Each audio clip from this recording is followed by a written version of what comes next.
So it is a well-known theme in the enterprise IoT market that too many projects get stuck in the trial stage. It's either due to business or technical challenges. So scaling projects from small pilot to enterprise-wide development can be both daunting and expensive. That said, IoT projects are now making significant strides in 2023. What you see here in this slide are the results of our 451 research Voice of the Enterprise Internet of Things survey that we conducted this January 2023, where we asked 601 IoT professionals to discuss their operational use cases and business outcomes for IoT. So in the survey, nearly half or 48% of industrial IoTs are described as in use. That's up from 37% from 5 years ago. The bulk of that shift comes from enterprises moving out of mere consideration or planning and moving to production. So from an industry perspective here on the right side, manufacturing, it's been a long time developer of new technologies and a pioneer for the Industry 4.0 revolution. The manufacturing sector leads the way with 56% of their IoT projects now considered under production scale, followed by the oil and gas sector at 54% and the transportation sector at 51%. So these industries that you can see in the screen, they found ways for IoT initiatives to critically impact key business outcomes such as industrial process automation, predictive maintenance, and high-value asset tracking. So simply put, more IoT deployments are moving into operations now in 2023. So now where do MVNOs fit into this picture? So for those of you who have attended MVNOs World Congress back in 2020, it was online back then. I think you've seen this image from Omdia, where the idea of MVNOs as specialized service companies was introduced.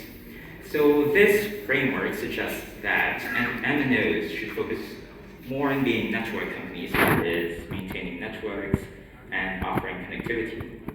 MVNOs, on the other hand, should become service companies that focus on delivering specific services enabled by 5G, such as electric vehicles, finance and banking, healthcare, and others.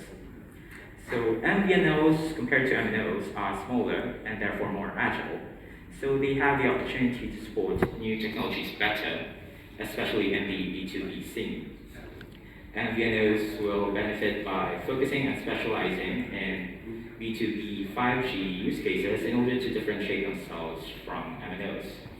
These enterprise use cases rely less on high data volume, that refers to eMBB node of 5G, and more on high reliability or URLC and massive connectivity or MMTC modes of 5G. So in order to catch all these opportunities, MVNOs need to start adopting what we call frictionless technologies, such as cloud-based networks and eSIM. 5G is a critical component for this because it allows, for example, network slicing, which enables the delivery of varied use cases with a single network. eSIM will also play a major role, as we shall see later. So here we'll talk about 5G and its impact on IoT connectivity decisions. These are the results of another survey that we did. This is from the Voice of the Enterprise Internet of Things IoT connectivity that we conducted last year, where we asked a global panel of 475 decision makers about major IoT opportunities. So enterprises deploy an average of 52% of their IoT connections using low power wide area network or LPWAN technologies. That includes deploying LTE-M at 49%, LoRaWAN at 39%, and NB-IoT at 36%, as you can see here in this pie chart. So LPWANs connect those hard-to-support IoT sensors, devices and machines, small in size, underpowered, both in terms of batteries and computing, and those that are spread out across wide areas. However, choosing between these LP1 options is anything but simple because enterprises now must navigate between sunsetting the 2G and 3G technologies, which currently support most of the M2M and IoT applications, versus switching over to 5G. So that said, among the respondents of our survey, 85% of them said that they plan on using 5G connectivity for their IoT deployments, with these sectors on the screen leading the way, such as government and education, finance, and utilities. So for those enterprises which expect to use 5G use cases, the top reasons for choosing 5G are shown on the left side of the screen. The key drivers to 5G are greater network speed and bandwidth at 50% of respondents, high network availability and resiliency at 48%, enhanced network and data security features at 42%, and support for massive numbers of IoT endpoints at 32%. So the ability of 5G to support higher network speeds as part of wide area IoT deployments will bring new endpoints and use cases into the fold based on bandwidth requirements, which is what you see here on the right-hand side of the screen. This shows that enterprises expect that they will need to support multiple IoT bandwidth ranges, such as 22% of IoT endpoints require low bandwidth connectivity, that's less than 1 megabit per second, and 35% need moderate bandwidth, that's between 1 megabit to 10 megabits per second, and then 43% require high bandwidth links above 10 megabits per second or more. And these are calculated according to the mean of our survey responses. So what motivates enterprises to adopt IoT? So what you see here now are the key drivers for enterprise IoT. So overall, firms turn to IoT projects to optimize business operations, such as by improving manufacturing throughput or bulletproofing their supply chain. That comes first there at 47%. Other firms turn to IoT to save money, including by reducing labor hours or improving quality or reducing defects in their production at 46%, and also to reduce risk at 39%, from ensuring worker safety to providing greater supply chain visibility. So beyond those primary drivers, there's a long tail of IoT benefits that have emerged, from addressing sustainability goals to enabling post-pandemic return to work. One notable driver that has become more central for many enterprises is developing new or improving existing products or services. So enterprises now not only live to benefit from the internal cost-saving and optimization benefits of IoT, but are also leveraging IoT projects and use cases to transform the way they do business.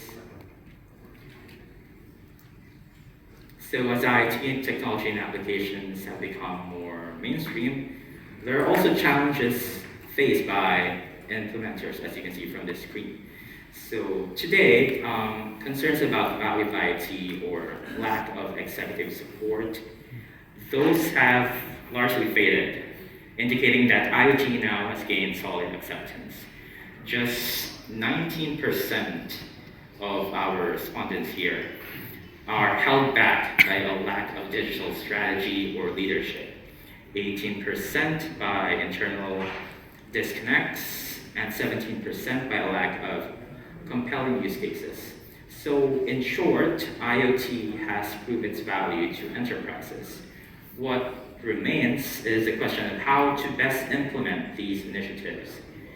So for those who are looking to implement, the main issue really is on security, which is the top concern at 43%, followed by budget concerns at 40%, and Thirdly, shortage of staff and skilled resources at 32%.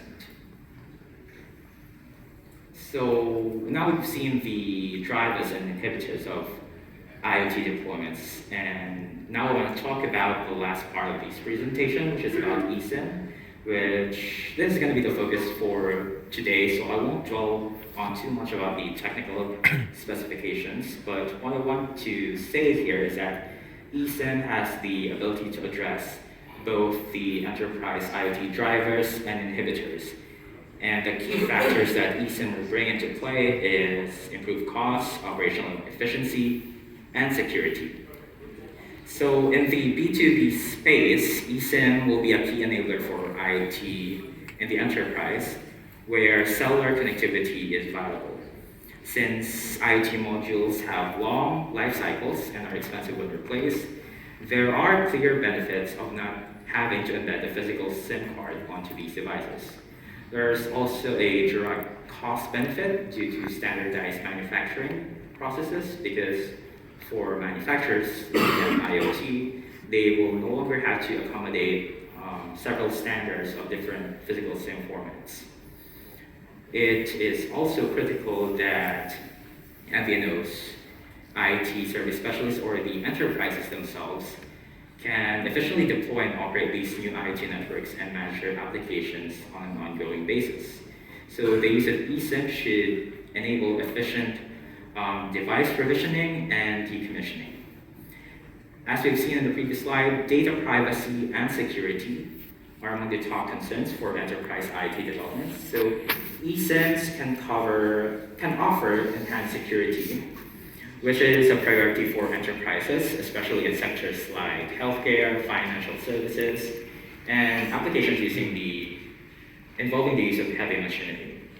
So compared with Wi-Fi implementations, for example, the security features of eSIM-based cellular connections should be an important consideration for enterprises, because eSIMs can't be physically removed from devices in the same way as traditional SIM cards can, so they don't present the same security issues as physical SIMs, namely theft or tampering. eSIMs also leverage multi-factor authentication to create a more secure method of authenticating access to data through means such as biometrics, tokenization, or smart cards. So by enabling these, eSIMs provide a stronger layer of protection against device hacking, which is a key concern for many IoT stakeholders, especially for the manufacturing sector, where they want to ensure that heavy machinery that they use to operate is not prone to attacks, which would result in downtime and loss of revenue for the company. So that's all I have for today. It's just an overview of what we're gonna see throughout this day. We're gonna see more presentations on eSIM and IoT in the B2B sector. If you want to connect with me, here are my details, and I'll be here for the rest of the event. If you want to connect, learn more about SMB Global and our research coverage, please feel free to reach out to me. So for now, I'll open the floor for any questions, if there are. Are there none? All right.